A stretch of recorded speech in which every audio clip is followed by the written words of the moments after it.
ازيكم حبايبي؟ عاملين ايه؟ يا رب تكونوا بألف خير. جاي لكم النهارده ان شاء الله بفيديو جديد. اتمنى يعجبكم وتعملوا لي لايك وتشتركوا في القناه وتفعلوا الجرس عشان يوصلكم كل جديد انا بنزله ان شاء الله. وصفه سهله جدا وبسيطه. كان عندي العيش السوري دوت في الفريزر، وكان عندي برضو لفه الجلاش دي، فالاتنين بقى لهم فتره. فطبعا احنا مش هنرمي حاجه في الدنيا الغاليه دي، فهنعمل بيهم حاجه حلوه كده وجميله جدا. تعالوا نشوف هنعمل فيها ايه، بس اضغطي لايك الاول. ضغطتي لايك؟ يلا بينا بقى. هجيب كده ايه، احط الكريب كده او العيش ده. بصوا ندهنها كده كويس سمنه، زبده بقى، سمنه على زيت، اي حاجه. انا حاطه هنا زبده وعليها زيت ذره. هدهنها كده كويس كلها.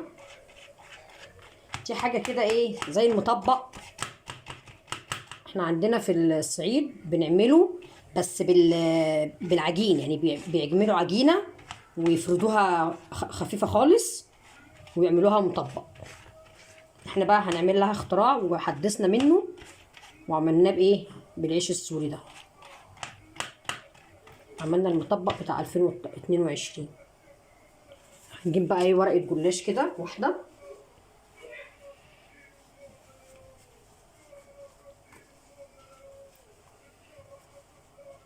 نحطها كده.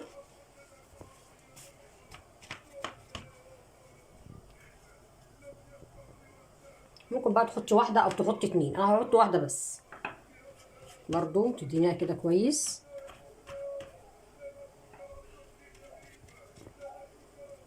تكوني بقى بتسخني حاجه على النار، صينيه او طاسه او جريل الموجود عندك.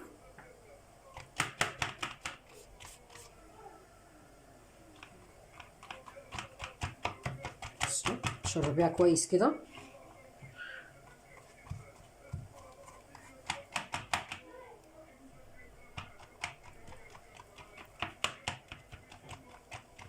تمام كده. هنيجي بقى من هنا هنعملها كده ماشي، ومن الناحيه التانيه نفس الموضوع كده، حته صغيره. ومن هنا كده، ومن هنا كده. بصوا بقت شكلها عندنا ايه، مربع. هندهن الاطراف دي كده دهنه خفيفه.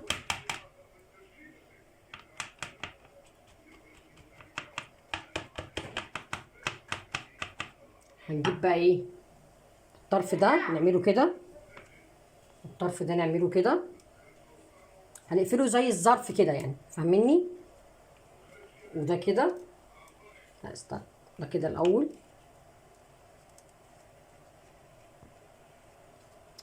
يلا بقى هي كده كده ايه، ده كده سمنه مش مشكله. وده كده وده كده. تمام كده. انا بقى مسخنه ايه، حاطه شويه زبده على في الجريل، وتعالوا نشوفهم هنحمرهم ازاي.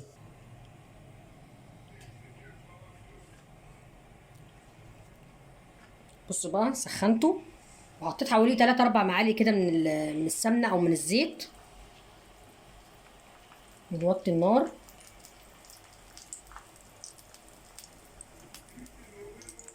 ونبتدي ايه نحمره كده.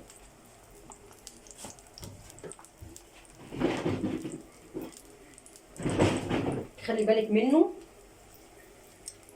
عشان هو مش هيأخر في التحمير.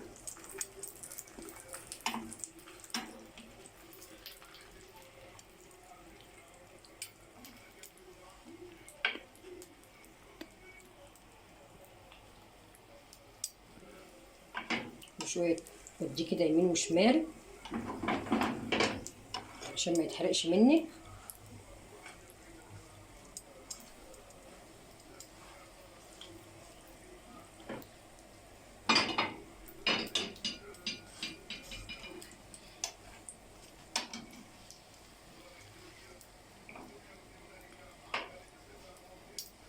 طبعا هو مستوي، احنا هنحتاج ان احنا ايه، نحمره بس.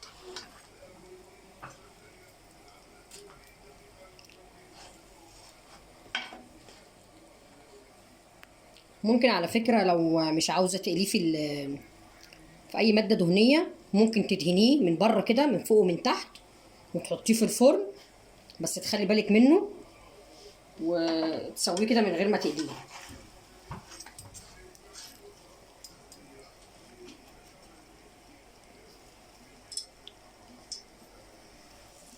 بصوا بصوا بيتبقبق ازاي، بصوا تحفه تحفه.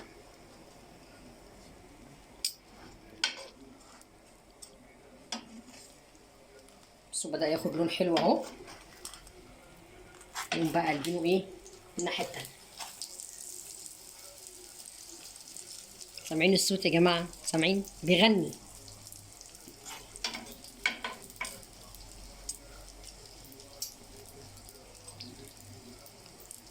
طبعا استغلينا حاجه كانت ممكن نشفت وكنا رميناها في الاخر، بس عملناها حاجه حلوه تنفع عشاء تنفع فطار. تقطعيها كده مثلثات وتديها لاولادك في المدرسه، لان انا هقول لكم هنعمل فيها ايه دلوقتي، مش هنسيبها كده في حالها يعني.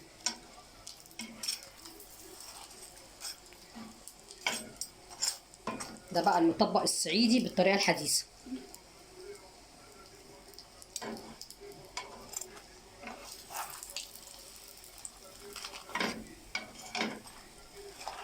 حمره تاني عشان احنا بنحب الحاجه محمره قوي يعني.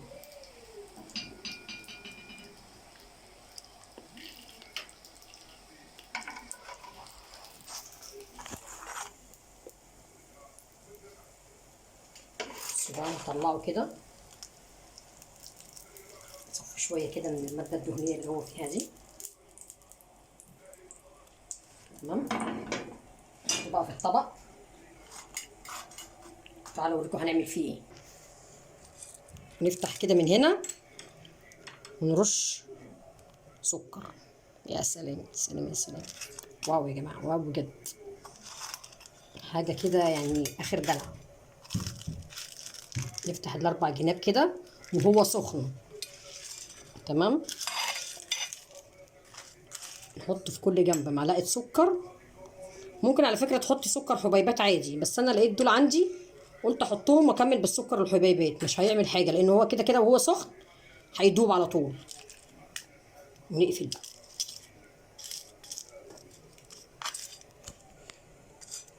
ايه رايكم بقى يا جماعه؟ مفيش احلى ولا اطعم من كده. هكمل الكميه بتاعتي وارجع لكم بعد ما اخلص. حبايبي خلصت كده اهو. لقيت عندي شربات في التلاجة، هسقي واحده بقى كده شربات وانا وحظي.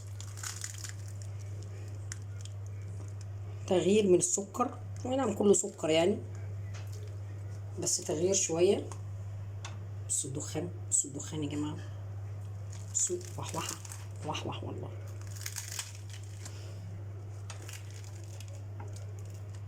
حشيت واحده برضو سكر حبيبات عادي، هوريها لكم برضو.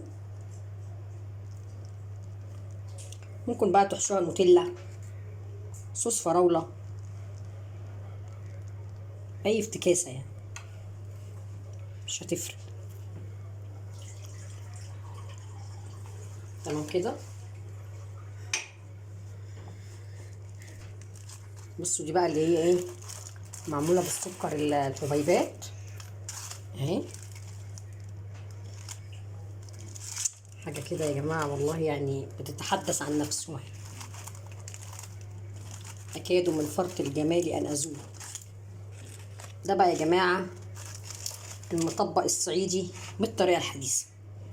ما تنسوش تحطوا لايك وتشتركوا في القناه لو لسه ما اشتركتوش، وتفعلوا زر الجرس عشان يوصل لكم كل فيديو انا بنزله، وتكبروا القناه بتاعتي. واشوفكم ان شاء الله على خير في فيديو جديد. حطوا لايك.